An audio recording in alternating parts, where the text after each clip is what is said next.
বন্ধুরা, এইমাত্র পাওয়া সবচাইতে বড় খবর, চলুন ভিডিও স্ক্রিন থেকে দেখে আসি। আওয়ামী লীগকে তালিকা করার হুমকি দিয়ে লাভ নেই, মামলা হামলার ভয় পায় না এই দলের নেতাকর্মীরা। স্মরণকালের সবথেকে বড় সমাবেশ নিয়ে রাজপথে শক্ত অবস্থান ধরে রাখার চেষ্টা চালিয়ে যাচ্ছে বাংলাদেশ আওয়ামী লীগ। তাদের সাথে যোগ দিয়ে রাজপথে নামতে দেখা গেছে নিষিদ্ধ সংগঠন বাংলাদেশ ছাত্রলীগকেও। ঢাকার রাজপথে শক্ত অবস্থান নিয়েছে আওয়ামী লীগ এবং আওয়ামী লীগের বিভিন্ন অঙ্গ সংগঠনের কর্মী সমর্থকেরা। সকাল ৯টা থেকে নেতাকর্মীরা দফায় দফায় মিছিল সমাবেশ নিয়ে একত্রিত হচ্ছে ঢাকার রাজপথে।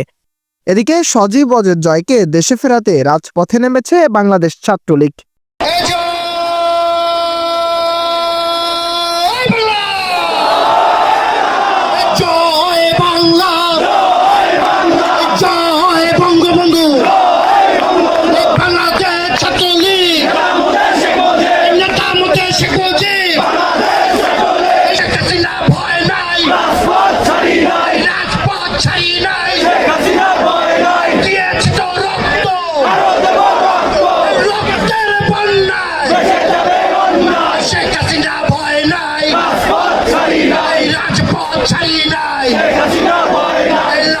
বন্ধুরা, এরকম আরো নিত্য নতুন আপডেট খবর পেতে আমাদের ইউটিউব চ্যানেলটি সাবস্ক্রাইব করে আমাদের সাথেই থাকবেন।